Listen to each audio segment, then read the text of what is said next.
Hello, everyone. Happy Monday. I hope you had an amazing weekend.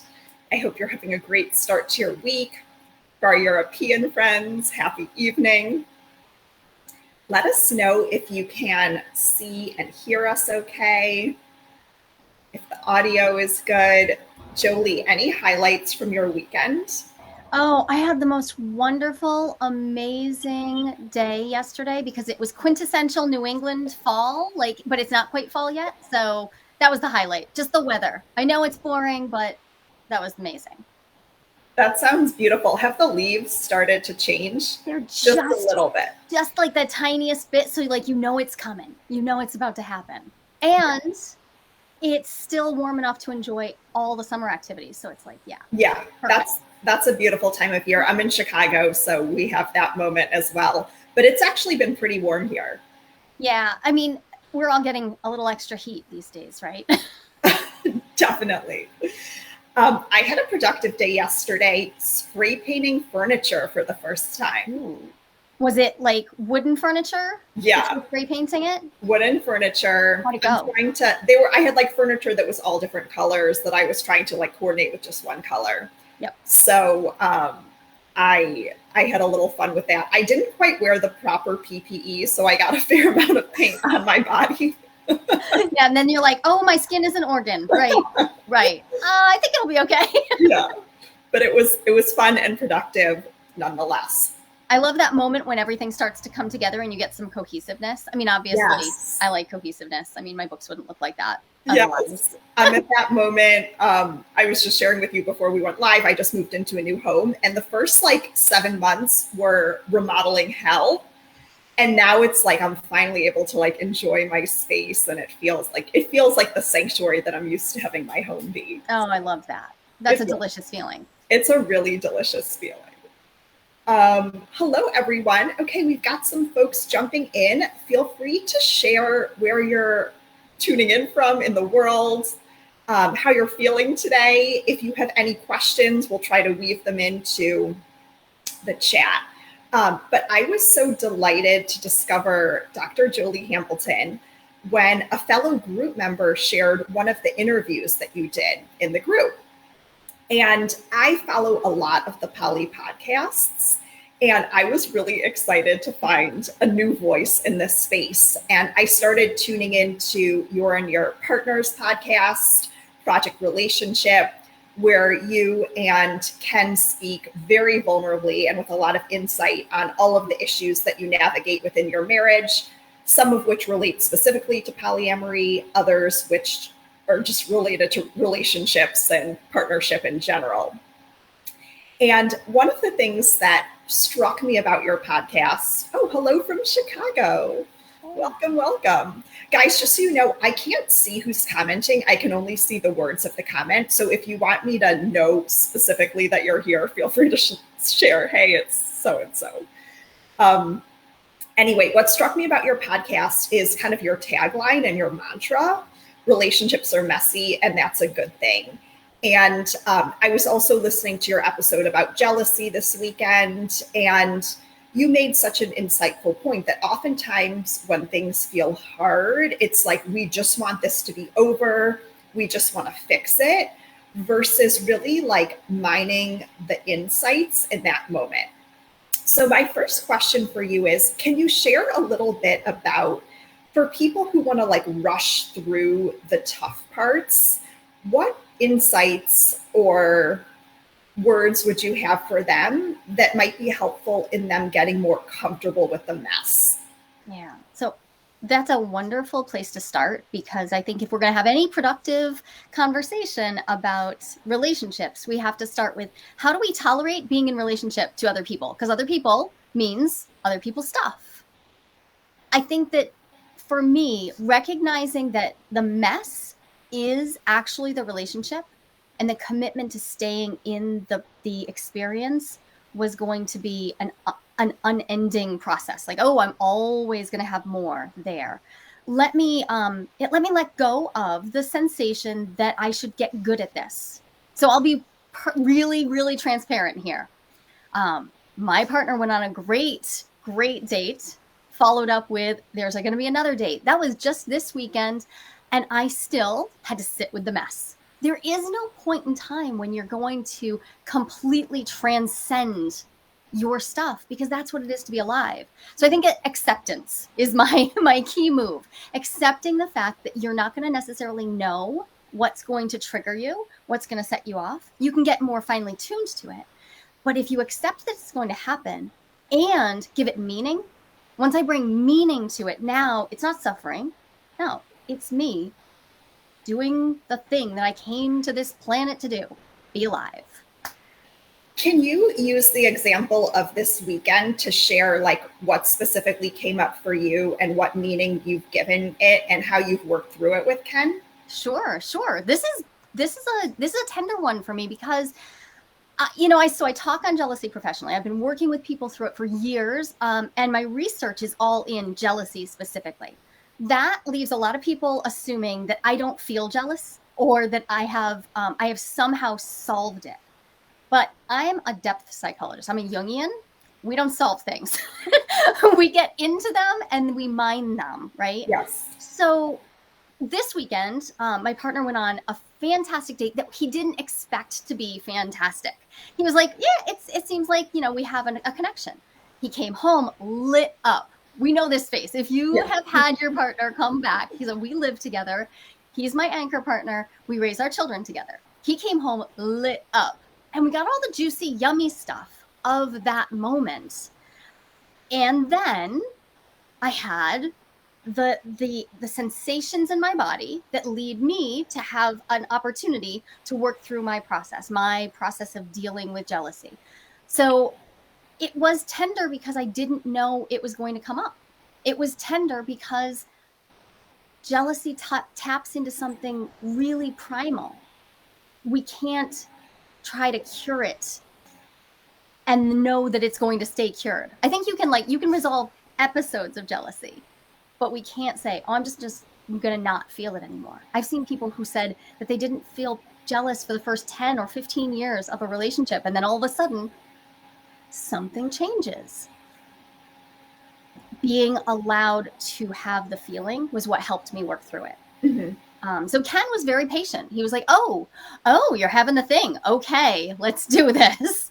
And his role in that was to stay present, just stay present to it and not own my feeling, not try to fix it for me, not try to take it on as if it's his, so that I could, using some really clear steps, remove myself from his system, like remove all the projections and all that junk and pull it back to myself. And once I did that, then I could step through like the logic part, the thinking part. But first I had to okay, what am I feeling here? What's going on? I have to notice. That I'm even feeling it. Yeah. Do you ever just think, I just don't even want to notice? I'll just pretend that I don't feel jealous. Yeah, I think for me, well, I had an insight when you were sharing that. So when you started dating Ken romantically, Ken had a very different communication norm than you.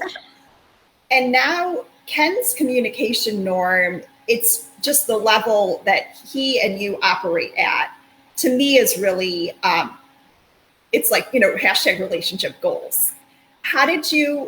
What was the journey from there to here? Yeah. Okay. So people have said that my relationship is aspirational, and I think in some ways it is. I think that all relationships have problems, and mine is not excluded. But Ken was raised to believe that you don't mention uncomfortable things, and then he recreated that in his first marriage. You do not talk about things, especially uncomfortable things, or things that might potentially make your partner feel anything, which means you have to predict. So we had to, in the process of starting to date, we had a few decision-making points. I might have set down my commitment, my desire to say all the things. I might have set it down because the temptation to pick up his style of communication was strong. Oh, you mean we could just never feel these things? But it's not about not feeling them. It's about not saying them. So the process involved really a lot of falling down, a lot of screwing up, and continually coming back to, we created a shared value explicitly, and this was hard because when he first got on board with this, he wasn't like, not all of him was. Some parts of him were on board. The value was communication over comfort, growth over comfort. We're going to stay with this process, even if it's uncomfortable, even if we don't wind up staying together. We're going to stay with this process. And so that was at first a minute to minute decision. And then later it shifted to being a day-to-day decision. And now it's something that is woven into our experience. Just in conversation. What strikes me is there's just no defensiveness whatsoever. And there's a lot of vulnerability. There's a lot of self-awareness. Have you kind of like codified the process? And is that like what you use in your workshops and with your clients? Yeah. So we've worked really hard to identify what it was that let both of us go from really harmful relating styles. Like they weren't helpful, and they weren't comfortable either. They weren't fun. Very different, but very harmful relating styles. To find this pattern where we drop defensiveness, and that process was about, okay, this is going to sound a little strange, but it was actually about owning the fact that we're not good people. That sounds wrong, but when defensiveness comes up, often it's because we're trying to defend our persona. We're trying to defend something we think people should think we are. And so by admitting to each other that we are in many ways deeply flawed, and by allowing ourselves to say that out loud, like, I think I'm wrong right now. I think I'm doing this wrong. I might even be a bad person right now, but here's what I'm feeling. Over the course of years of conversations, that became, oh, yeah, so I'm having an experience. And if I acted on that experience, I would be taking the actions of a person who I do not respect. Mm-hmm. So, but we had to be able to expose that to each other. Like, oh, instead of pretending that everything's okay, we had to say, yeah, actually, I kind of want to be gross right now.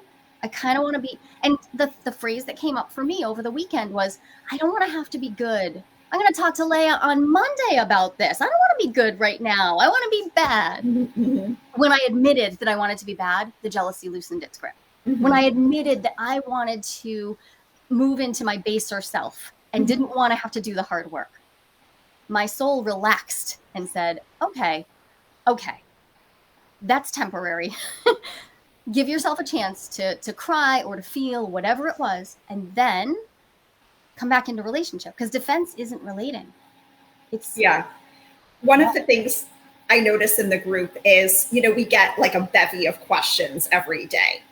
And a lot of the questions, at least how they appear, is people wanting to express something to their partner and either feeling like they don't have the skills to express it, or their partner doesn't have the ability to receive it in a way that feels safe.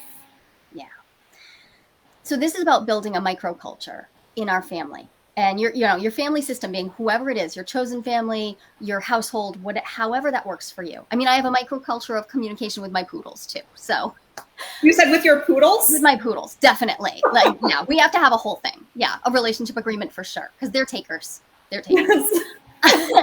I found that when we shifted out of our two fairly toxic patterns of relating into the gray area of we don't know what we're doing, it was giving each other permission to not know what we're doing, to make mistakes, but keep coming back. So that's where grounding in a shared value of communication helped us just make the mistakes. And over time, those mistakes became, fewer, farther between, but also exciting.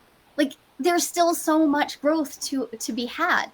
If you haven't created a culture where everything is talk aboutable, if you have not gotten to that spot where you can say anything with the caveat of these are words and I may change my mind afterwards. If you can't start those conversations, then I would say one of the troubles is we try to jump too far. We're trying to jump into, can I have sex with other people? Can I have a relationship with another person, like out of monogamy into consensual non-monogamy, right? We do that too fast without creating the conversation first. So creating that communicative culture takes practice and agreement. You got to get buy-in from your partner, which means you have to ask for it. So at some point, there's going to have to be the clumsy yet crucial conversation of, I want to change how we communicate. You recently did an episode on opening up a monogamous relationship, which I've shared with a couple people.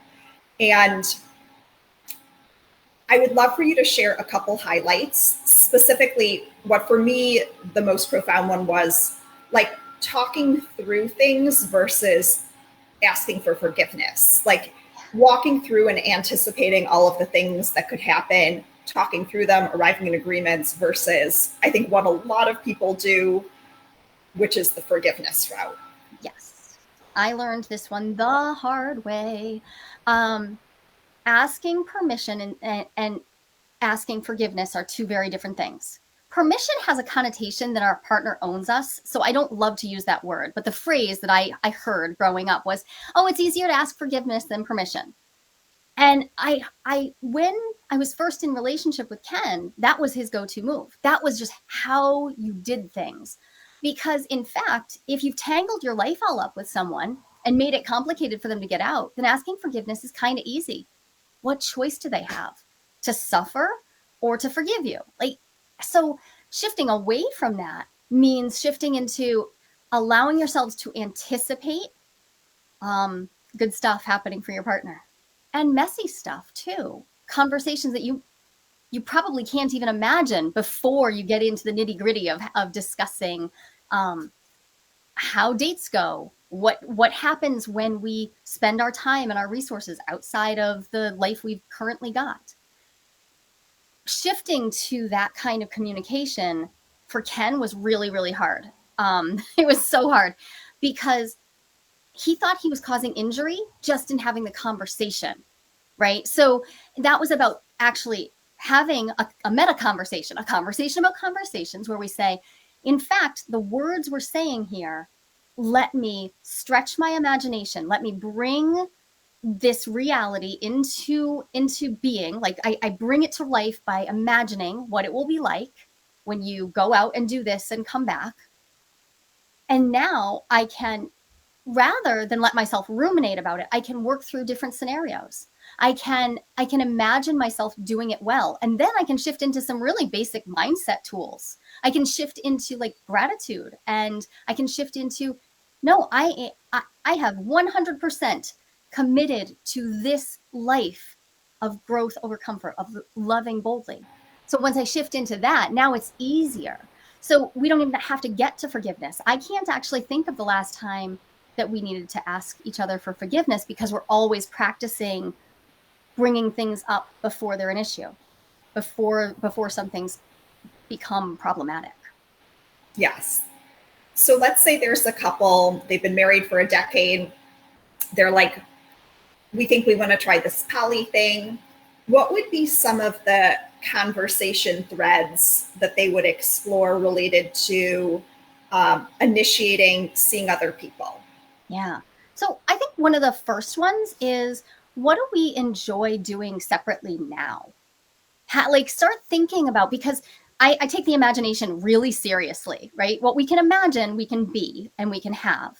So if I can imagine spending time with my partner where he's playing racquetball and I'm not playing racquetball, it's now easy to watch him leave for racquetball. Sex is actually not any different from racquetball when you get right down to it. But boy, it feels different. It feels different in those first days, months, weeks, years.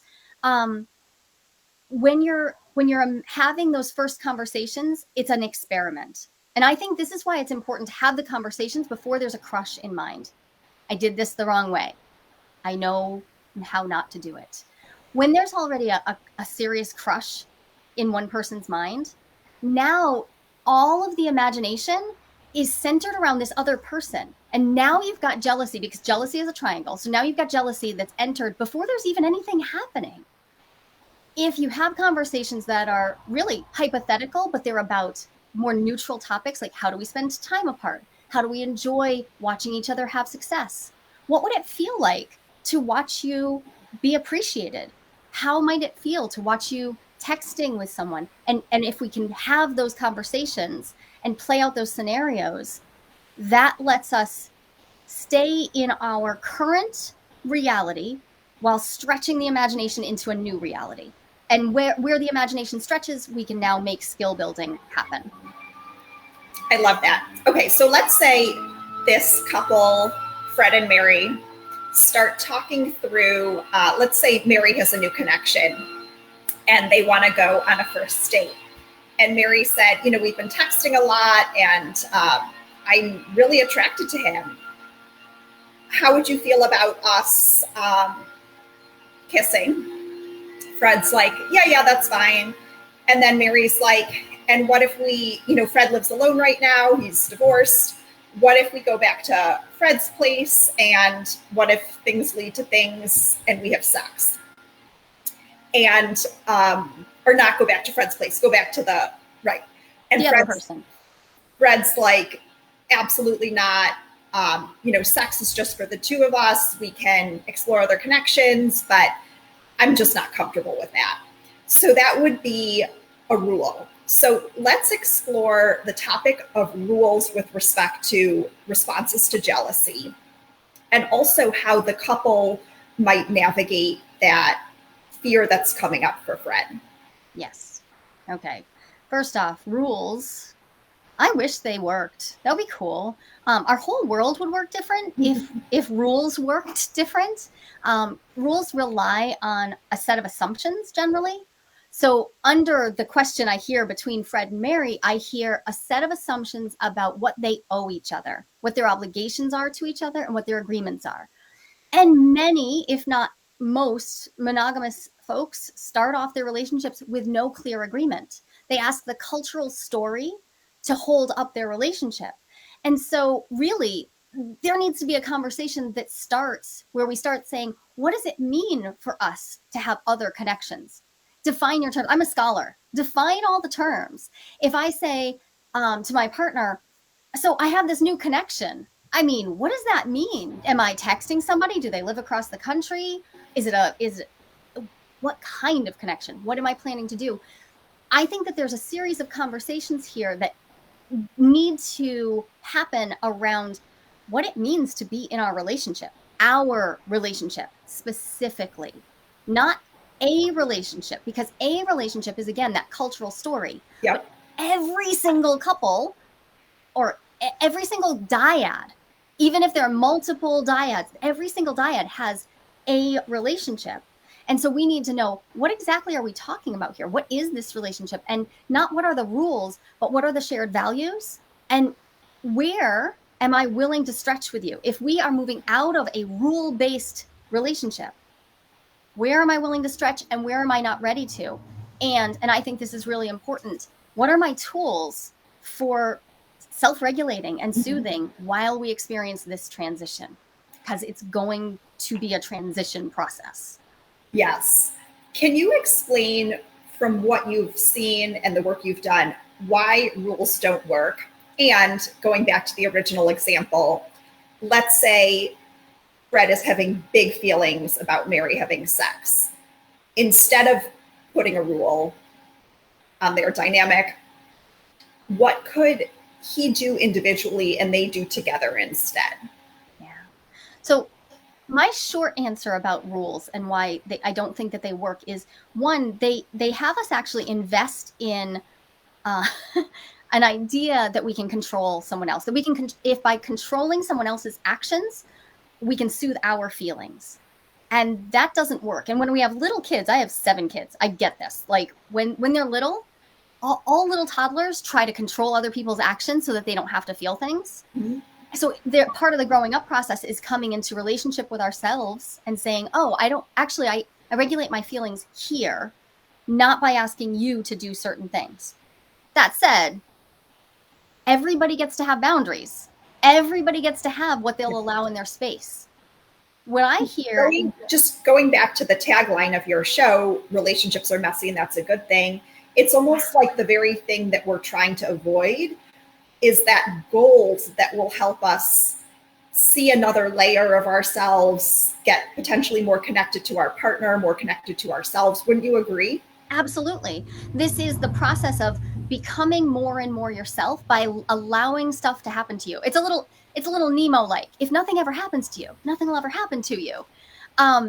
You can make rules, but the other thing is lots and lots of people are really attracted to breaking rules. Lots of people. So by making rules, we skate at the edge of that. A lot of us don't even realize that we are the person who's like, oh, if there's a rule, I'm going to find a way to kind of work around it. I'm going to manipulate it. We're taught to do that, like through childhood, through the school system. Like we know how to fudge things. So I have a funny example of that. There was this amazing episode of the Polyamory podcast all about cognitive biases in relationships. And one of the cognitive biases that they talk about is reactance, which you're probably familiar with. It's this idea that as soon as your personal freedom is limited by a rule or another person, on a very subconscious level, you immediately have a strong desire to regain that freedom. And I had something happen as a secondary partner entering into a primary partner's dynamic. The person I was seeing identified as poly, his girlfriend identified as mono. And so as a way to kind of make it work with them and me, there were a lot of rules. And I'm someone who doesn't like to have sex early on. And sex and novelty and lots of sex is not part of my poly Y, or at least not like in the top, the top three. Not core. It's not core. It's not like a big part of like my poly Y identity. But as soon as they gave me like the list of the approved activities, it's like I wanted to do all the things on the unapproved list, even though I didn't want to do those things. Oh yeah. We're so subversive. Like humans like to subvert things. There are a few people who are like distinct rule followers, but even I have had people who self-disclose as like, oh no, I'm a rule follower. Like, let's iron out an agreement and I will, 5 weeks in, we see that there's pushback. There's push, especially because this wakes up some of our younger parts. It wakes up the parts of us that aren't on board with our higher selves yet. Mm-hmm. So I think that your example is spot on. Right. We push the edges. Doesn't always go well. Yes. Okay. So going back to Fred and Mary. So Fred's like, no sex, at least not in the first, however many weeks. What could that couple do in that moment to work through the feelings that are coming up? Yeah. So I think a really foundational question that needs to be asked here is, what is sex? I have found myself in situations where somebody has told me I can't have sex. And then I find myself very distinctly doing things that I think are sex. And they're like, oh no, I'm in bounds. I'm like, oh, okay. So my definition of sex and yours with your anchor partner don't line up. Wow. So, yeah. And this happens all the time. I've sat in rooms of thousands of sex educators and therapists and asked them to define what sex is. You don't get two identical definitions. We don't have that. We have to define it. So I would actually say, first things first, let's find out what Fred's talking about and what Mary's talking about, and make sure that they can talk about these things clearly, because a lot of people don't have clear communication about sex, even the sex they're having with their partner, even if they like it. And so now we're making a rule based on a really big assumption, which is that we understand what activities fall under sex. So here's like a fun psychological question. Why is it that certain people say penis and vagina totally off limits, but fingering totally fine? What is the meaning that's being ascribed to like one act but not another? If the outcome, let's say both result in orgasms. Imagining these are skilled fingers and phalluses and then it's really working. Yes. Okay, I actually would take a Lacanian perspective here. So I would say that we have imbued the phallus with so much power and control, and that does not serve anyone. That doesn't serve you whether you're a penis owner or not. The power that we give to it to define what the act is shocking. Yeah. if you think about it for even a minute. Tell me you don't want to just walk out into the ocean, because it doesn't make any sense. Most of us will, if we get into a conversation with somebody where we can stay in our logical, rational brain, we realize that our sex rules aren't based on logic and ration. They're based on a bunch of assumptions and stories that were given to us. Yeah. So I think there's a lot of power and a lot of difference, because the cultural story says there should be. Yeah. Also because there can be a few ramifications around that. But assuming that there's, protection used, those ramifications become much smaller, much more manageable. There are ramifications from all contact with all humans. We have to figure out what works for us. 100%. Yeah. I'm like just trying to keep an eye on the comments, and someone said often it's one person who's more interested in poly than the other, rather than people having the same idea at the same time. What are your suggestions for couples that are navigating that? And actually, we had an anonymous question in the group, so let's use that as an example. Yeah. So this was posted by a female group member. They are married for over 20 years. She had an affair. Her husband learned about it. She ended up seeing the affair partner several times after the affair, told the husband about it. They decided to stay together, work on the marriage, no talk of separation or divorce, going to marriage counseling together and separately. At the beginning, the female group member offered the idea of an open marriage because the husband asked what would make her happy and what would be the perfect solution for her. But it was clearly something that he didn't want for himself, so they didn't bring it up again. 3 years after the affair, he brings it up again, since he feels like she'll never be free. This sexual being that she was with the affair partner, she'll never be that with him. And potentially wanted an open marriage to experience that same feeling of freedom, and also to protect himself. If she cheated again, then at least it's something he could kind of expect and feel like was okay. What would be your suggestion to this pair? Yeah. So I think that this is a question of individual work far more than, and you asked earlier, how did Ken and I transition? How do we do that? It's the individual work that makes it possible to get to the next phase.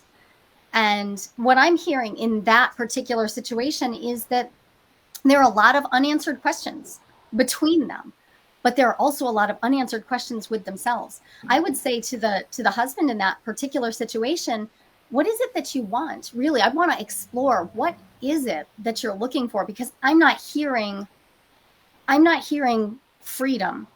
I'm hearing an imagination of something beyond the sex that he's experienced, which isn't the same thing as really getting into a place where you have autonomy and agency between two people. When somebody wants to control around the affair partner thing, we're in a bit of a bind. It depends on now how bad you want to make this work. How much does it matter that you stay together versus transition into some new kind of relationship? Because staying together often has the connotation of going back to something, of having something that you once had. I think most of us know in our more sensible moments that we're never going back to something. We're always moving forward. So I would say, let's evaluate this relationship as it stands today. And let's evaluate individually, doing the work individually. What do I want out of love? What do I want from myself? Not even just for myself. What do I want from myself? Who do I want to learn to be? That is a lot more productive work in relationship than trying to always do this part. Always working together is a little counterproductive when we're talking about building toward agency and autonomy. We have to practice the skill by going inside. What if the husband said, I want to be able to experience or to give my wife what she had with the affair partner?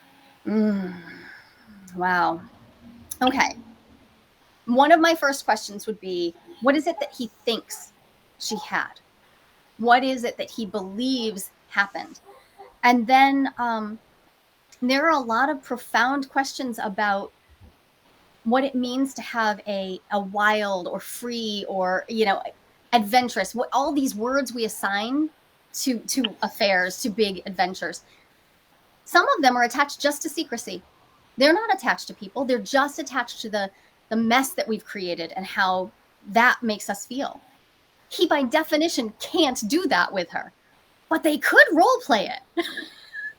I would say if they'd gotten to a good place, I would suggest, have you tried role playing this? Have you tried, like, if they're actually in a good place where some stuff works, but they haven't played at the edges of it? I actually believe that some therapeutically minded edge play around some hurts can go really well for people who are feeling supported, for people who are engaged in a coaching or therapeutic process like that. That's beautiful. I love that. I have a couple other questions that I want to get to, and then a group member question as well. And I'm seeing a lot of like thumbs up in the comments. So it's great to hear that this is really resonating with folks. Okay, so let's say there's a couple that's opening up and they're wanting to talk through the questions that poly experiences might raise, talk through those questions in advance. What are some of the questions that kind of like took you and Ken by surprise that you want to put on people's radar? Okay, I have a great one that shocked the heck out of me and continues to be an ongoing conversation, and that is what names we use for each other. How we name someone, how we refer to them, right, can become incredibly intimate and personal. And so to find my partner using that word with someone else can elicit an incredibly powerful somatic response. And from there, now I've got a whole bunch of stuff to do. So simply having conversations about these things that seem like they would be the tiniest things. We tend to focus on, like, where are you going to put your penis? Where's your orgasm going? Are you going to swap fluids with that person? But I would say that the tenderest moments have been, how are you going to support that person when they're going through a grief or a loss or a change? And what will happen? What are we going to do when we're placed with multiple needs that can't all be met exactly at the same time? Yeah. Those are really deep and tender questions. They're, for me, like spiritual level questions. Yeah. We can't ever have an answer. It's not about a rule. It's about being in the discussion. And I find that it's almost like role play. You're scenario playing. What would this be like? One of the things that happened to me very early in this partnership, my mother died before we were fully out in public, and our triad was still was murky and it was confusing. My mother died, and I was alone in that. I had the public face of it needed to be that I was alone. Yes. And that was shocking to me. I didn't know. Yeah. I thought all the conversations we'd had would leave me with this chosen family. Yeah, it didn't look traditional, but I thought it would be a thing. So having that experience means that now one of the first things I talk about when new partners show up is, how are we going to show up for each other when new people in our lives need stuff? Just what are we going to do? And it's different for different people. I had a best friend who had a baby 2 years ago. I had to have the same conversation. She and I were not romantic partners, but I wanted to show up for her, which meant I left here in the middle of the night sometimes. Having the conversation allows us to really find out what bothers our partner and what bothers us. And then I believe that there's always room to stretch and grow in that discomfort. We're capable of so much more than we know we are. And our anchor, or when people are in a householding partnership, sometimes we think it has to be comfortable. Comfortable is not always the most kind thing. It's just not. You brought up a really interesting, important, often overlooked topic, I think, when couples open up, which is level of outness. So let's say there's dating, it becomes a more serious, we'll call it secondary connection, although we can have a whole conversation about labels. And let's say the couple is Mary and Frank, and Mary has been seeing this guy, Dave, and they've been seeing each other now for a year. They call each other boyfriend and girlfriend. And Dave's best friend in the world, who Mary spent some time with, is getting married. And Dave wants Mary to, be his plus one at the wedding. Like talking through those moments. Mm-hmm. It's not always going to be obvious, but that's the beautiful spot. Talking through that moment lets you figure out who you're going to be in the world. I am not a CNM proselytizer. I don't think that this is like the right way to relate. But when we relate from a conscious place, that I think up levels like everybody, everything.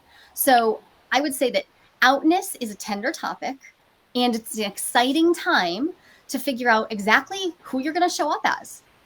So Ken and I are out. We're out in all facets of our life, which also means when new people come into our lives, they have to think about dating me.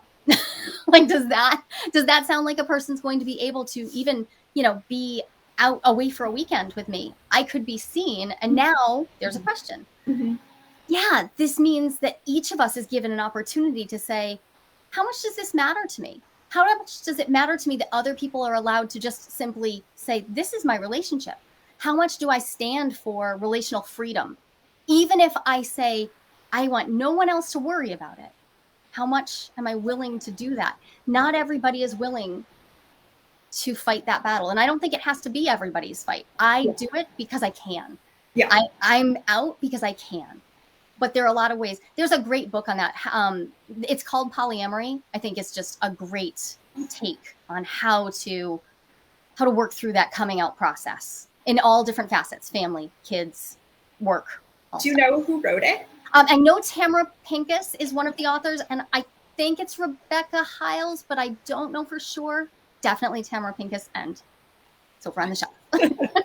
You're like, let me just turn around to my book. There's a lot of stuff in here. So this is an interesting corollary to that question. So you have the primary couple talking through all this stuff that in a lot of ways directly impacts the secondary partner. Yep. So I mentioned my poly why earlier. One of my main poly whys is I'm really drawn to the communication norms in polyamory.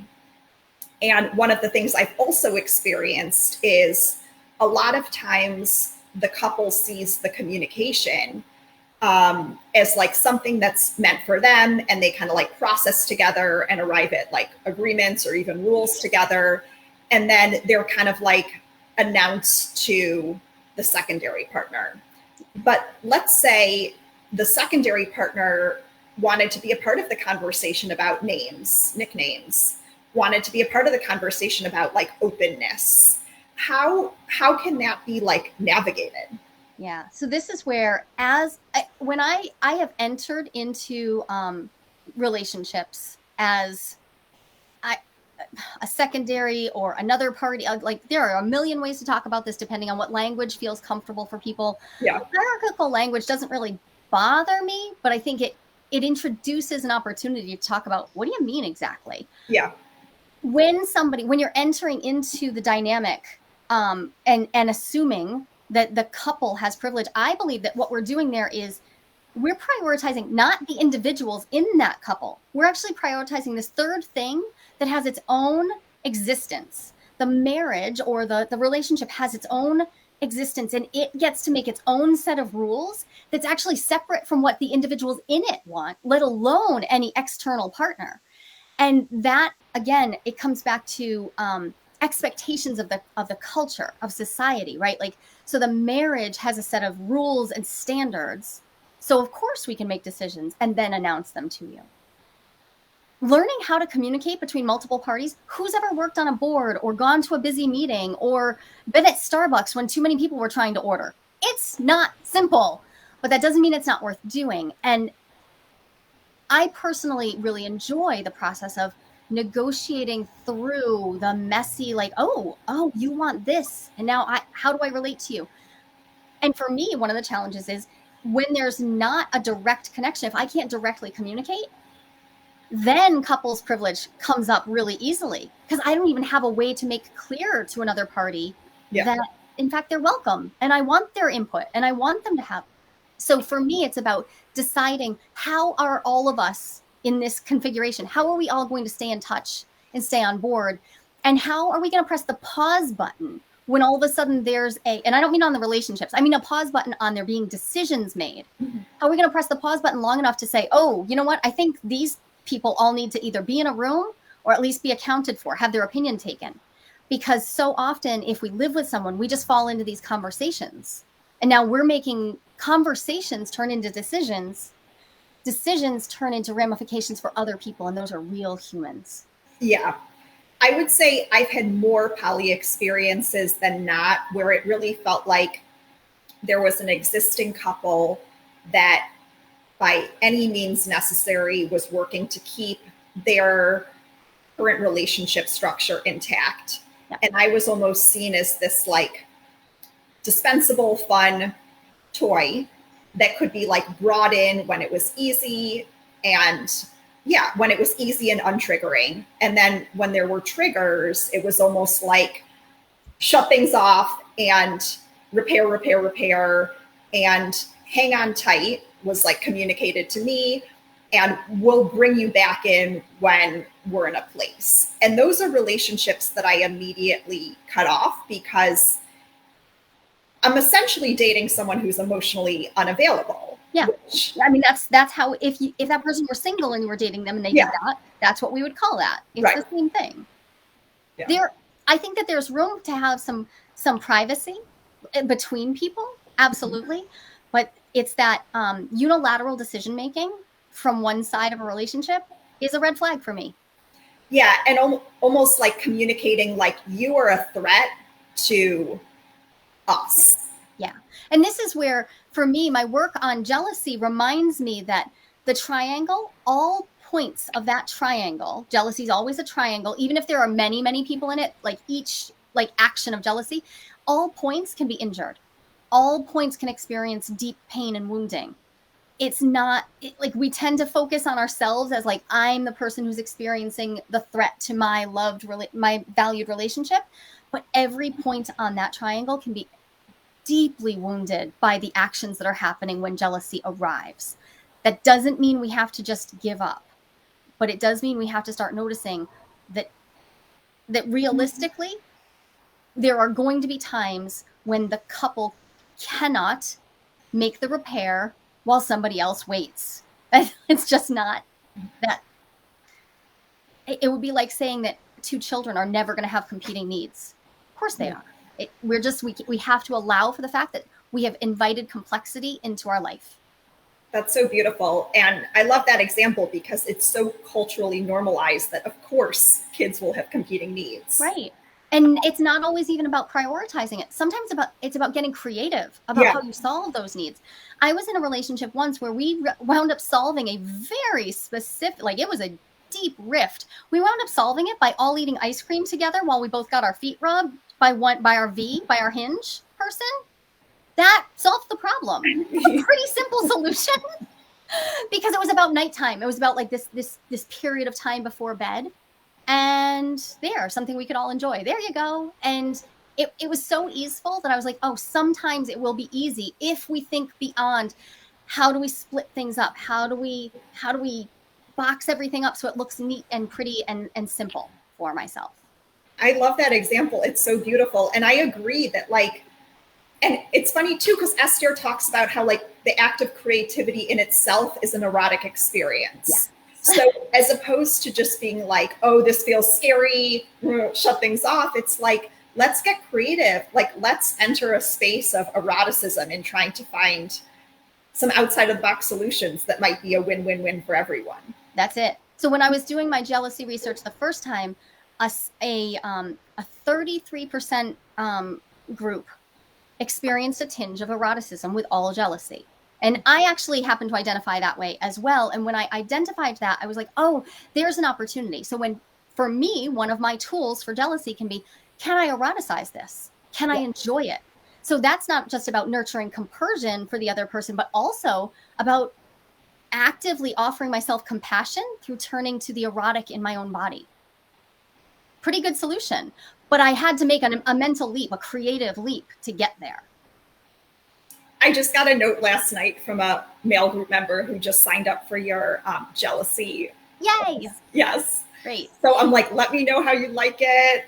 Well, it's good because we're going to do somatic tools. Jealousy, it actively hurts in the body. So we're going to start right off with somatic tools for dealing with it. That's awesome. Someone said eroticizing jealousy is an amazing way. Love it. Someone else said, now lockdown is over. We're about to embark on consensual non-monogamy. This is so useful and helpful. Thank you. Before we wrap, there's so much more I wanted to get to. Okay, so I want to end with agreements and relationship purpose and updating that purpose. That's the first one. And then the second one is, actually 3 more.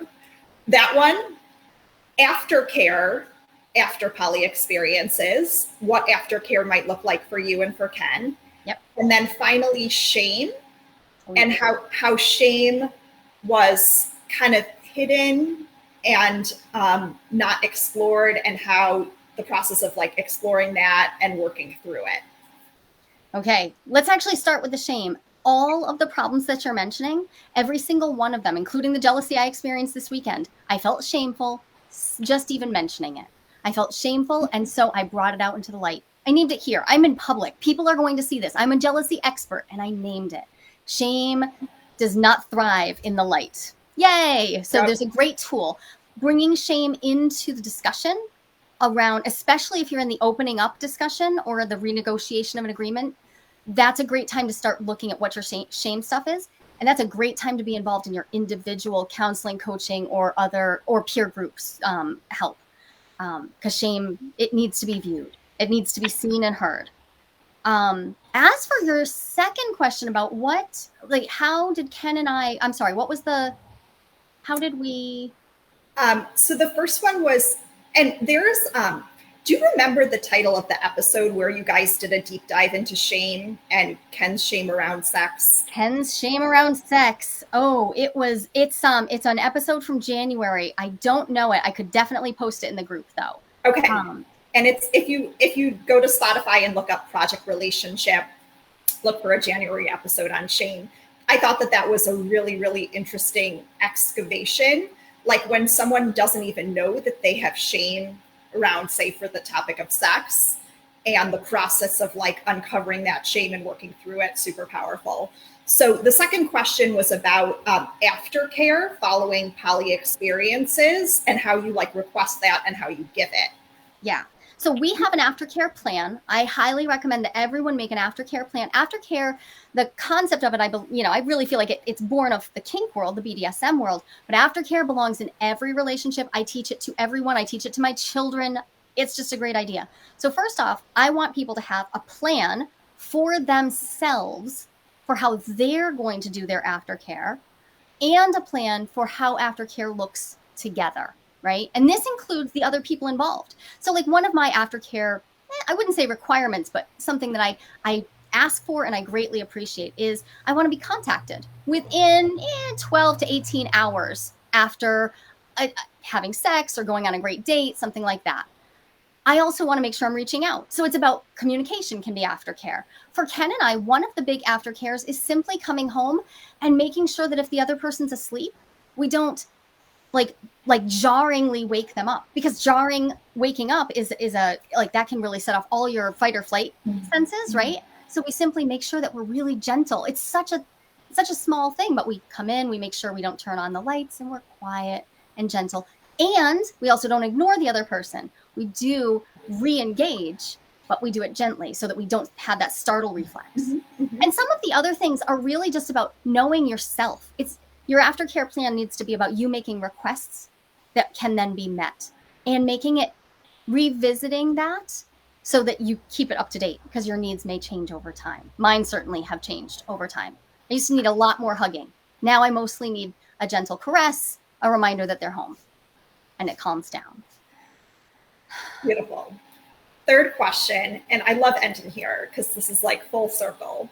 Relationship agreements, relationship purpose, and refreshing relationship agreements.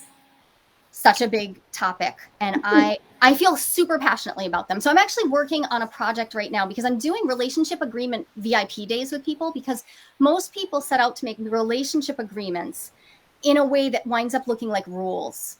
And that's not supportive. A relationship agreement is really a discussion. And so like Ken and I keep ours by keeping a journal that we write to each other, back and forth to each other in a conversation. So we're having a conversation and we write down what we just heard, and then we pass the journal and we initial that we saw and heard, like that. So we really make a physical representation of the conversation that we were in, because it's not about a set of rules. It's about this is how we're handling these things now. And that now we also have a document that's evolved over time, right? It's a thing, a physical thing we can see, oh, this. But the reason I write down relationship agreements, and the reason I really write down negotiations like that change a relationship agreement, it's not about holding him accountable. It's about holding myself accountable. It is so easy to have the cognitive bias that our partner is doing something wrong when we do the exact same thing is so strong that I like to have the agreement in my own handwriting where I'm like, hey, I'm out of alignment with my values. Huh. Guess I better get on that, because it actually gives me so much freedom back. Now it's not something my partner's doing to me. I'm out of integrity. Cool. I can get back in integrity. So I go back and I read my value statements. I have 10 value statements. I read them to myself. I remind myself of who I am. Negotiating needs to happen on a regular basis. So I also recommend that people pick times to renegotiate. Our anniversary, our 8th wedding anniversary is tomorrow. We have a full renegotiation that happens every anniversary, and a remarriage. And then every 3 years, we have an off ramp, right? So it's a really big deal. Having that time already set aside means that all of August and September, we're kind of thinking about it, right? Like what do I need? What are my changing needs? And then there are those situational negotiations. As you see new people, new wants and desires are going to come up. Cool. How are you going to talk about them? So we actually build into our relationship agreement how we're going to be flexible, because that's actually more powerful than having a set of rules. So beautiful. And I imagine like commitment to growth, commitment to bringing forth jealousy as it comes up, like all of those are part of that. Yeah, it's for us, it's the commitments that we've made. Like you said, you're poly-wise, and then the purpose, your shared purpose, gives you a lot of strength, even in those dark moments. I talk about poly-wise so much, but for anyone who's like, what is Leah talking about? Essentially, it's the why that's bringing you and drawing you to polyamory. So what I found is, especially like in dating, a lot of people will say, oh, I'm polyamorous.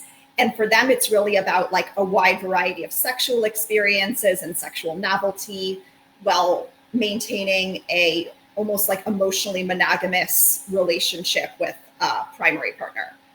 Exactly. Whereas other why? It's just like Simon Sinek, right? Like why? Exactly. Why am I doing it? Start with why. Yeah. Whereas for me, it's like I see it as a great vehicle for personal growth. I'm really drawn to the communication norms. I'm really drawn to the autonomy and the freedom, the ability to bring energy from one relationship to another, being able to appreciate someone for who they are without needing them to meet all of my needs. And so we might both identify as polyamorous, but our poly-whys are like very far apart on the spectrum. I love that you say it that way, because I have people do an exercise. You figure out your whys on your own. Right. Then you make shared purpose for this relationship, and the purpose can change and evolve, but the whys can be yours. Ken and I come into this for different reasons. That's a good thing. That actually lets us create something bigger than each of us separately. 100%.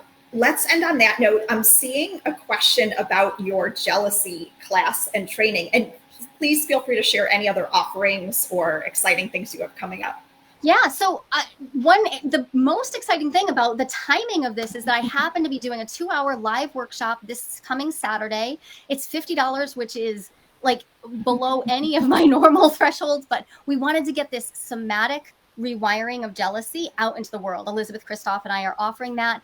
I can post a quick link to it in the group. And the other thing that's coming up, I'm offering jealousy breakthrough sessions now, because often people just need that kick.